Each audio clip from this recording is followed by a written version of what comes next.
One of the channel subscribers left a comment in a video recently asking about being able to hand draw something and then use the camera in the Muse 3D to scan it for subsequent engraving on another piece of material. So I thought it would be good to do a really quick video on how to make that happen. So if you want to see how that's done, stick around.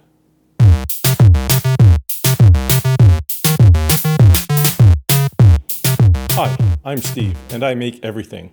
And as I mentioned in the lead-in, a viewer recently requested more information on how to use the camera in the Muse 3D to do scanning of hand-drawn images for engraving into other materials.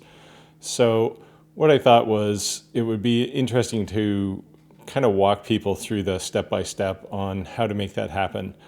And I'll start from some perfectly wonderful art of my own and set it up on the laser and do an engrave, and then we'll take something a little more interesting.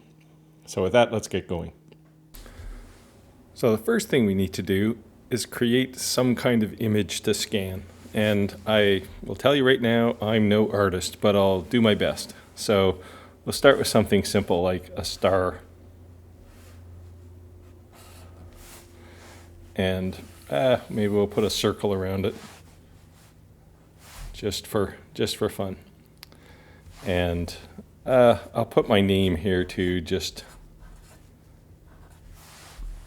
to see what happens. I've kind of squished the E there, but I'm not expecting quality results here anyway. So anyway, we'll give that a try. Okay, so I started my laser. You can probably hear it rumbling in the background.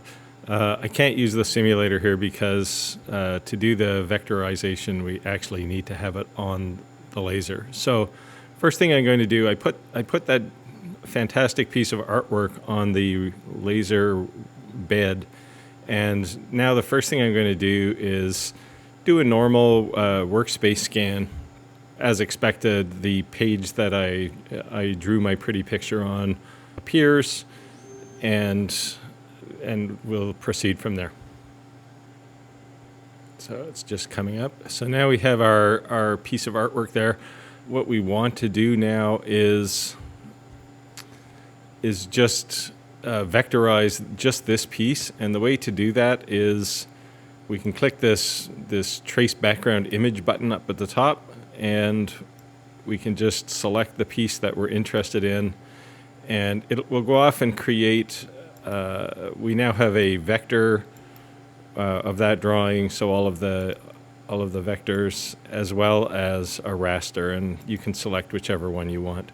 So for this, just the raster. So we'll just do that. Now what I need to do is pause here for a second and go put a piece of material on the laser so that I can engrave this into the surface. So stand by. So now I have my material in the laser cutter, and you'll notice I didn't do another workspace scan, and I'll explain that in a second. But I did go to the perimeter settings on the laser and make sure my material is positioned to draw this image. So once I have that, it's just normal selection, and I'll actually select Baltic birch here. I have a setting for that. So I can just choose it, and it will draw this raster image onto a piece of Baltic birch that I've put in the laser. So I'll hit the go button, and when I come back, I'll show you the result.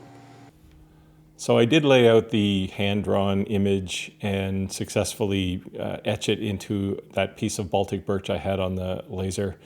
But I thought, since I have everything up and running, I might as well do a second image, which is a little more refined clip art, just so you can see something a little less imaginative, we'll say. And I'll do that first, and then I'll unveil the two images that got engraved, and you can judge for yourself. So what I did was go and find a piece of real art, given that my abilities are kind of lacking. And I found this really nice clip art of the top half of a horse, and thought it would be really nice to try and draw. So again, I can do the vectorization and select, and what I'll do is I'll put a piece of, I just have a piece of cardboard there I can etch on, and I'll put this to a piece of cardboard again just as a raster, and then I'll show you both samples. So as I noted, I'm no artist, but so here's what I drew, and here's what came out. And you can see it's not a bad representation, and it came out quite nicely. How about the horse? Well, that was the original, and here was the finished product. And again, it's unquestionably nice, and it was quite simple to do. So you saw me start with two images, one I hand drew and one I pulled off of Google Images, and put them on the laser, scanned them, and produced some output. And you can see the product that got produced was actually quite nice. It worked really well. I was shocked, actually. It's not a feature I use as a general rule, but it does lead to a couple of questions. Namely, the biggest one, of course, is why would you ever want to do this? Because in effect, what you've made is a $6,000 or $7,000 scanner, and that doesn't seem to make a lot of sense to me, especially when you're probably carrying a cell phone around that has a much better camera to start with, and you could simply use that and scan and then import the image into Inkscape and get exactly the same effect, but probably a better image to start with. So you might want to consider that as an option instead. So hopefully that answers the viewer question. It's doable is the answer to the question, but you probably don't want to is the reality. So with that, we'll call it a video, and hopefully you're getting value out of these. If you are, give this video a thumbs up, and definitely subscribe to the channel. If you want to help continue to grow, the channel is growing quite nicely. So, and I'm happy to make videos that help you make your world. So we'll see you again next time.